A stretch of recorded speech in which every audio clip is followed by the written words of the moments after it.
Hi there. I was lucky enough again this year to have a copy of WRTH as a present, 2017 edition. There were a lot of rumours last year surrounding the 2016 edition that might be the last version that we'd ever see in print as a book.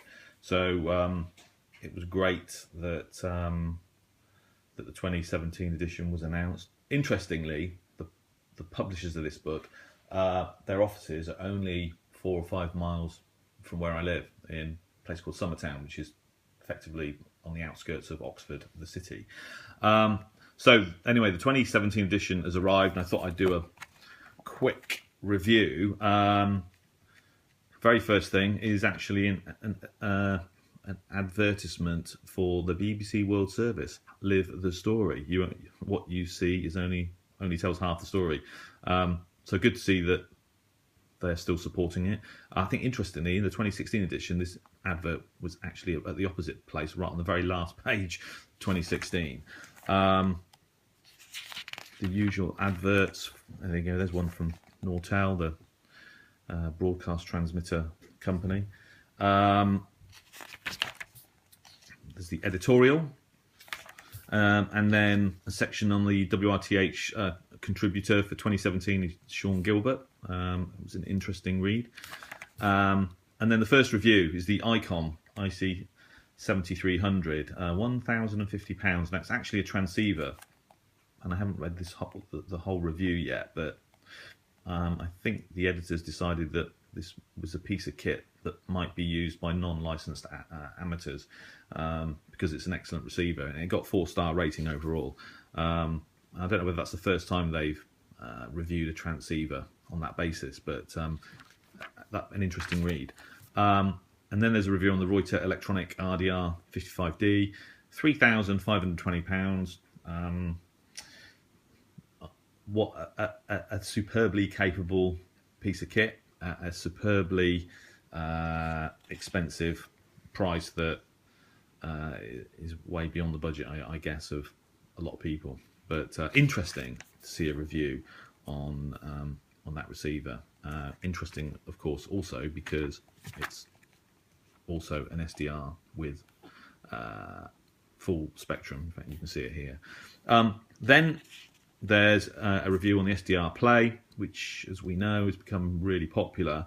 £120, which makes it about a quarter of the price that I paid for the ELAD, which I know the one I have is a transceiver, but for the money, I've seen various people that use this for DXing, and for the money, it seems superb. I think there's various softwares you can use. It's used with SDR. Uno, I think, is the software that the company that build SDR Play. They bought the software company, and so they have software for it. But it runs. I think it runs on other software as well. I'm sure it does, HDSDR, etc. But really interesting review with a good rating. Another really interesting review is the ALA 1530 LNP from Wellbrook, which is an active loop antenna. LN is low noise, which I considered when I bought my Wellbrook loop, but you really only see the benefits of low noise if you live in a low noise area, and I don't. The LNP, I think, is slightly different. It has a slightly higher gain, above 10 megahertz. But a really interesting review, and yeah, the reviewers thought it was excellent. Then there's a review on the Bonito AAS 300 antenna jet. So that's basically 3-way active RF splitter. So the thing with splitting antennas is that you lose dBs if you use a passive splitter.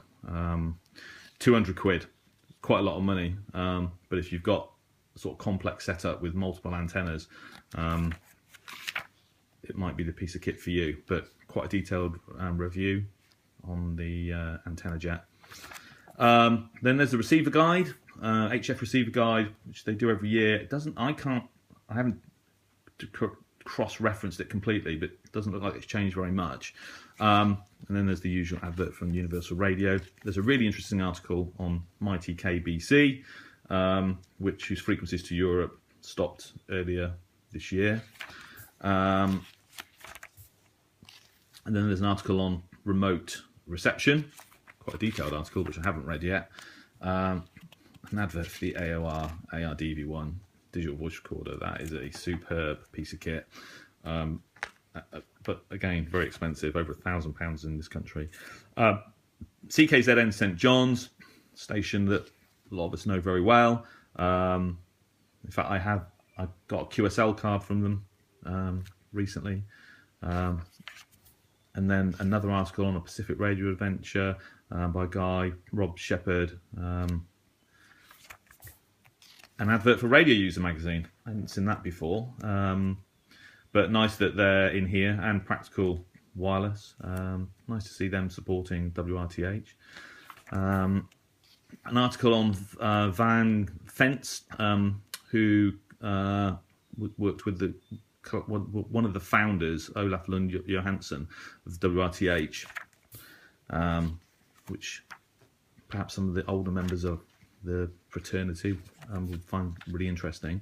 There's an advert here for the worldradiomap.com, and I recently had a look at this website. I can't remember if it was on the SWLing Post.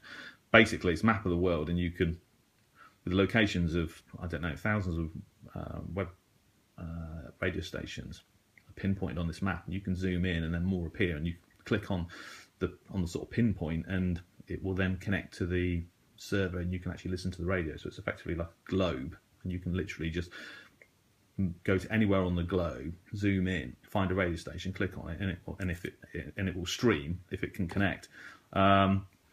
Really interesting website, definitely worth a look.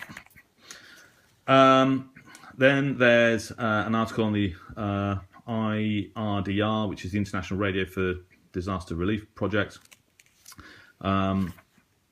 which I haven't read yet, but again, quite interesting. An advert for Spectrum Monitor, an advert for CQ Amateur Radio.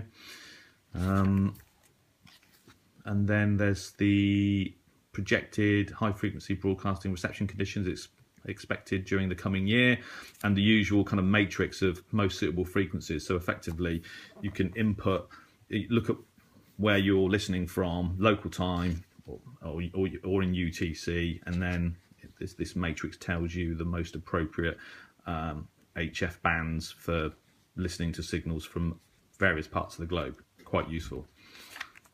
A little article on how to use the WRTH. This used to be a huge article in my edition from, I had an edition from the early 90s. That used to be sort of 3 or 4 pages long, but more recently they've condensed it into a single page. And then there's some adverts for Australian Radio DX Club, the International Radio Club, the bar graph frequency guide from WRTH, and then there's actually an advert for the SWLing Post. So Thomas put an advert in here, a website that we all look at, or at least I think a lot of us do. Great to see his presence in the WRTH this year and supporting the publication. Really great. And then there's the usual maps, which were definitely in here last year. World time table, and then on to the main sections. Now, for me, what I find most interesting are the frequency lists, and in fact, that's the section that I refer to most frequently, and the reason for that is because when I'm listening to a station, and I don't know what it is, then basically what I need to do is go to that frequency and start looking at what might be broadcasting. And so these lists appear on long wave and medium wave by region, starting with Europe, Africa, Middle East, and then Asia, Pacific, etc. South America. So this is just medium wave. And this book is what I consider to be the Bible, really, for identifying stations. So medium wave and long wave is covered, and then it's shortwave stations of the world, which is basically a list of all the shortwave stations starting at 2325, Australia, which I think might not be there much longer, through to the how far they actually list. Yeah, all the way up to 25.9 kilohertz. And so this is the section that I use the most with this book. After that, then there's international broadcasts listed by language: English, French, German, Portuguese, and Spanish, which is quite useful if that's what you're looking for. And then, if I bear with me. And then right at the very end, there's some reference, features. So the geographical area codes used in the book, abbreviations and symbols, transmitter sites, and then clubs for DXers and international listeners with addresses, etc. I know that people are quite often members of clubs that are based in other countries, not their country of residence. And then there's international broadcasting organisations and institutes, and also selected internet resources for DXers and radio listeners. So right at the back there. So there it is. So there's the 2017 edition of WRTH. As I said when I started this video, there were a lot of rumours flying around that this 2016 edition there might be the last hard copy version. So I'm very pleased that that the 2017 edition is here, and there are some really great resources on the internet. Shortwaveinfo.com, Shortwave schedule. There's a lot of information on the internet regarding shortwave listening, DXing, international broadcasting, etc. But in my experience, if you're listening to a signal and you've looked on the internet and the identification of it is still ambiguous, the only source really that you can trust nearly 100% is this book. The websites that with all the schedules on are excellent, but if you look at them, there are discrepancies, and when there is a discrepancy and the signal is ambiguous, I've referred back to this book. I've always referred back to this book, and I don't think last year I must have referred to it hundreds of times, and I don't think it ever let me down with an incorrect piece of information once. But then there's a dedicated team of DXers that are actively supporting the information that's put in this book. So we need this book. I think that although it's quite expensive, I certainly think it's worth the money, and I think that if we want to have access to this book for the coming years, as many of us as possible should buy it. And as I said, in my experience, the information in it is spot on. So just my 2 pennies worth. Thanks for watching. As I said, I wish you all a very happy new year. And I will upload or continue to upload what I hope you find are interesting reception videos and projects to come in the following year. Thanks very much.